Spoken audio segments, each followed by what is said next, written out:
Muchas gracias, buen día a todos, gracias por la invitación. Bien, en el día de hoy lo que les voy a presentar es, intentar darles una información adicional sobre el aporte que podemos hacer desde el punto de vista nutricional a lo que es prevención de fracturas.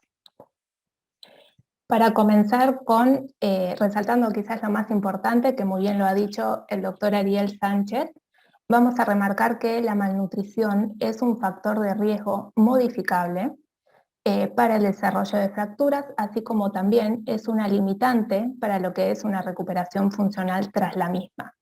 Por lo tanto, identificar la malnutrición está ampliamente aceptado como un procedimiento apropiado y que puede ayudar a brindar una mejor atención a los pacientes.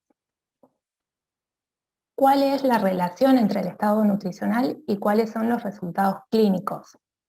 Se sabe que a peor estado nutricional, mayor va a ser el riesgo de fractura en cualquier sitio. También se sabe que la prevalencia de desnutrición es alta y en los pacientes adultos mayores se estima entre un 45 al 55%.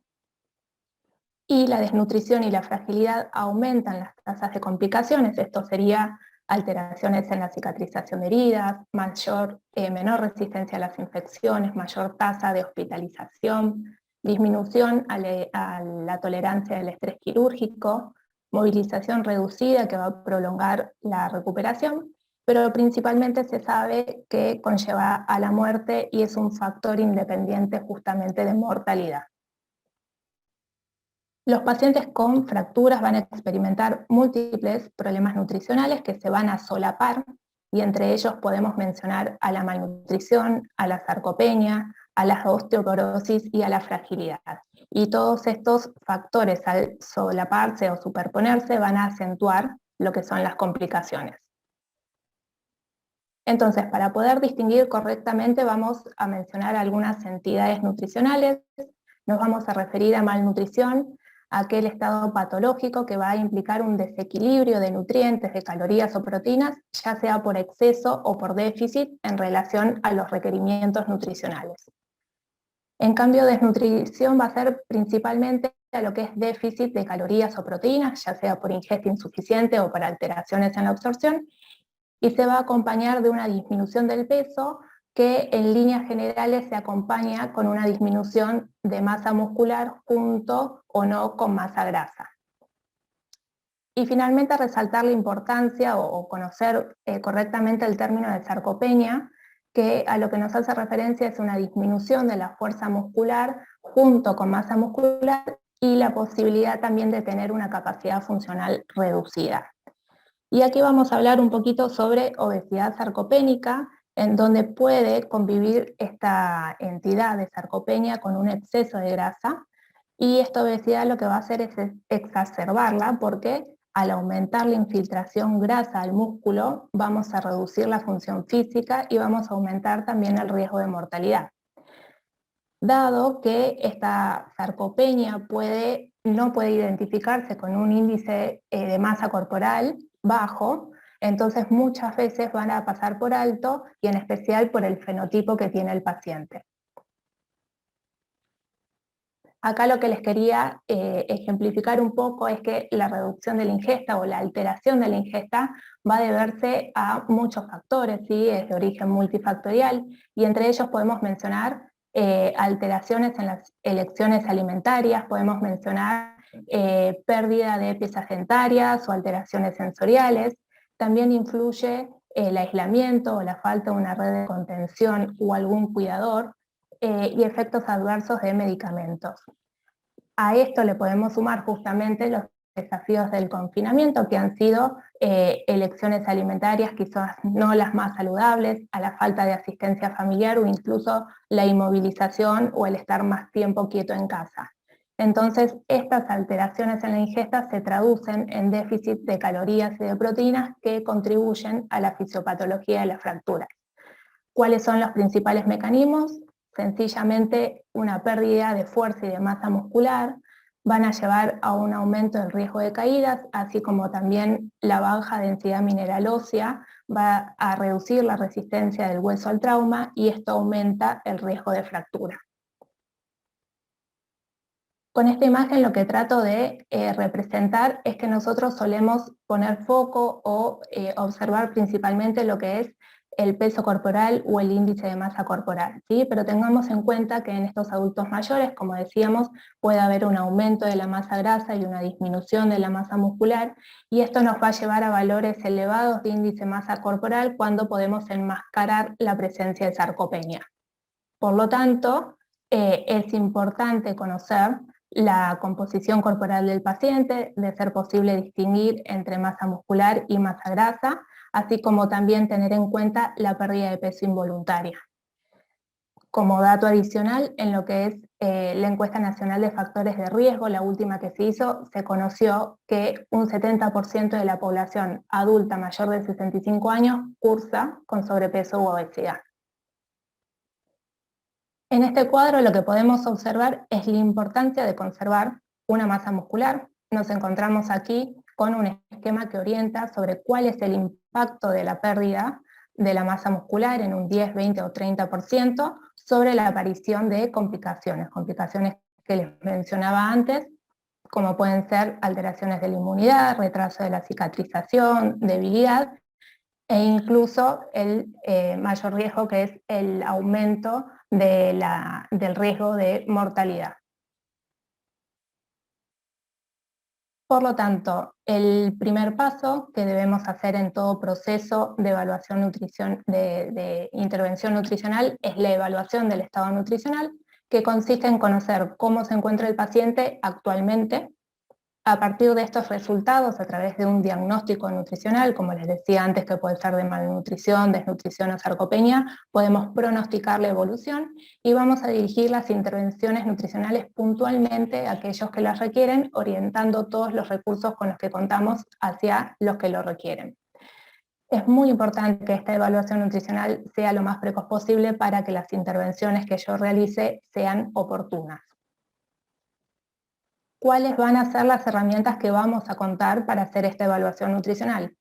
Podemos contar con múltiples herramientas, sencillamente les contaré algunas en qué consisten, lo que son herramientas de screening, quizás les suenen estos cuestionarios como el Mini Nutritional Assessment o el MNA más conocido, el NRS 2002, estos básicamente son cuestionarios que han sido validados, son cortos, son sencillos, y lo que permite es obtener un puntaje final por distintas categorías, como son alteraciones en la ingesta, cambios recientes en el peso, presencia de enfermedades agudas, y todo esto lleva a un puntaje que permite clasificar en pacientes desnutridos o malnutridos, con riesgo de desnutrición o malnutrición, o pacientes bien nutridos. Por otro lado, podemos llevar a cabo la evaluación de la ingesta, que esto consiste en calcular calorías y proteínas que consuman los pacientes en función de un registro alimentario que ellos lleven a cabo. Luego podemos llevar a cabo evaluación de la composición corporal a través de medidas antropométricas como son pliegues, circunferencias o perímetros, realizar una bioimpedancia eléctrica o realizar un estudio de DEXA con composición corporal, así como también podemos llevar a cabo evaluación de la fuerza muscular a través del estudio de dinamometría. Como les mencionaba antes, la intervención tiene que ser precoz para que se cumpla esta función de ser preventiva. Pero al tratarse las fracturas de un evento agudo, a veces es muy difícil anticiparnos, y más que nada si el paciente no tiene un seguimiento médico-nutricional de manera previa. Por lo tanto, una vez ocurrido el evento traumático, la intervención es posible llevarla a cabo en las distintas instancias, como pueden ser al ingreso hospitalario, puede llevarse a cabo en el preoperatorio, luego de la cirugía, así como también durante la rehabilitación. Y acá quiero poner especial foco en lo que es el momento preoperatorio. Sabemos que debido al trauma, el ayuno prequirúrgico, incluso la cirugía, los pacientes pueden entrar en un estado catabólico que va a depender de las reservas que tengan de glucógeno o de grasa para afrontarlas.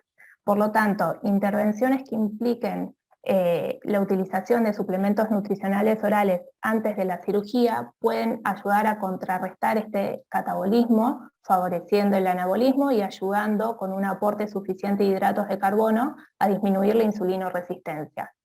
Estos pacientes malnutridos entonces podrían llevar una ventaja para aliviar este mayor riesgo de complicaciones. Las intervenciones nutricionales siempre van a implicar consejería nutricional, pero como les mencionaba antes, cuando no tenemos tiempo suficiente para anticiparnos y no podemos darnos el lujo de esperar a observar los resultados, tienen que ser un poco más agresivas, entonces la consejería se va a asociar con suplementación oral, y en este caso recomendamos un aporte suficiente de calorías y de proteínas cuando la pérdida de peso ha sido grave y necesitamos, por lo tanto, un aporte adicional de calorías y de proteínas a lo que está consumiendo actualmente el paciente. Cuando no hay adherencia a las pautas alimentarias o todavía es insuficiente, esto puede ser por anorexia o puede ser por intolerancias alimentarias. Cuando disponemos de poco tiempo, por ejemplo, poco tiempo antes de la intervención quirúrgica, o durante la internación del paciente, que sabemos que durante la internación es frecuente la disminución de la ingesta, y esto puede ser o por ayunos de manera involuntaria o de manera voluntaria por preferencias alimentarias en cuanto a la comida del hospital. Así como también en el posoperatorio inmediato hasta que pueda retornar a una alimentación completa y habitual y recuperar el apetito. Las proteínas van a ser el nutriente estrella para nuestra intervención nutricional, pero recordemos que sin un aporte de calorías suficiente, las proteínas no van a llegar a cumplir la función para la cual están destinadas en cuanto al metabolismo proteico muscular. Vamos a decir que el aporte de proteínas es insuficiente cuando represente menos del 0,8 gramos de proteínas por kilo de peso, y vamos a decir que es un aporte adecuado suficiente cuando ronde el 1,5 gramos por kilo de peso, siempre individualizado a cada paciente por ejemplo, los casos de insuficiencia renal crónica que no pueden permitirse una sobrecarga de proteínas. Lógicamente vamos a brindar suficiencia de aporte de micronutrientes como calcio, vitamina D y zinc asociado a las proteínas, el zinc, que va a participar en el metabolismo muscular y óseo. Pero quizás la pregunta principal es si es posible optimizar la masa muscular a través de otros nutrientes. Sí, para esto se han llevado a cabo muchos estudios que todavía están evaluándose, pero las respuestas que tenemos hasta el momento son las siguientes. En cuanto a la distribución proteica, se sabe que si distribuimos las proteínas a lo largo del día, lo que podemos llegar a hacer es favorecer que alcance un umbral anabólico para estimular la máxima síntesis de proteínas. Sin embargo, estos estudios todavía no han sido confirmados porque no se han hecho estudios de intervención a largo plazo y tampoco se ha podido identificar hasta el momento si tienen efectividad solo en individuos sanos o también en sanos y en desnutridos. Por otro lado, seguramente habrán escuchado hablar de las proteínas del suero, de la leucina o del HMB o hidroximetilbutirato sobre el anabolismo proteico, y son estudios prometedores, si bien todavía no contamos con conclusiones que puedan ser recomendadas con alto grado de evidencia para la población. Estos nutrientes aparentemente lo que harían es estimular el anabolismo proteico independiente del ejercicio muscular. ¿Bien? Con respecto al efecto de la vitamina D, bueno, ustedes saben más que yo, las funciones indispensables que tienen estos pacientes, pero se sabe que sobre la función física también podrían ser beneficiosos, pero bueno, claramente en aquellos pacientes que presenten un déficit de la vitamina van a ser los que más se benefician.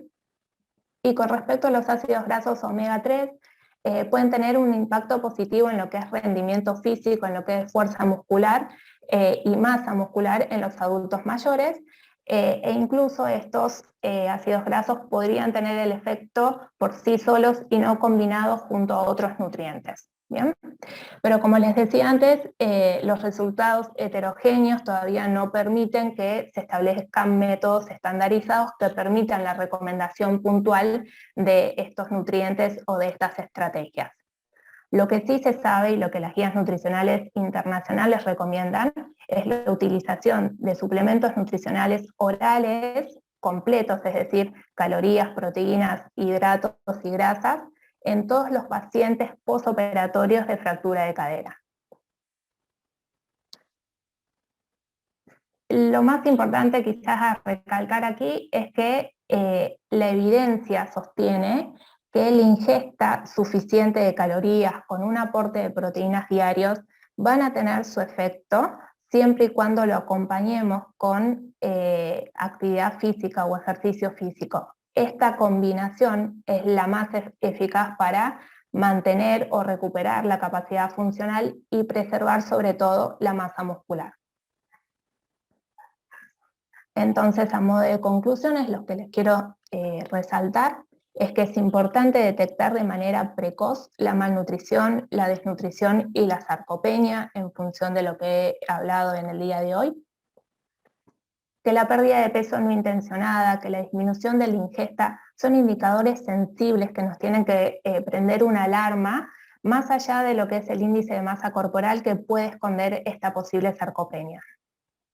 Y que el aporte de proteínas, sobre todo, asegurándose siempre una buena ingesta calórica también, junto con la actividad física de manera regular o conjunta, tienen que acompañarse. Bueno, muchas gracias.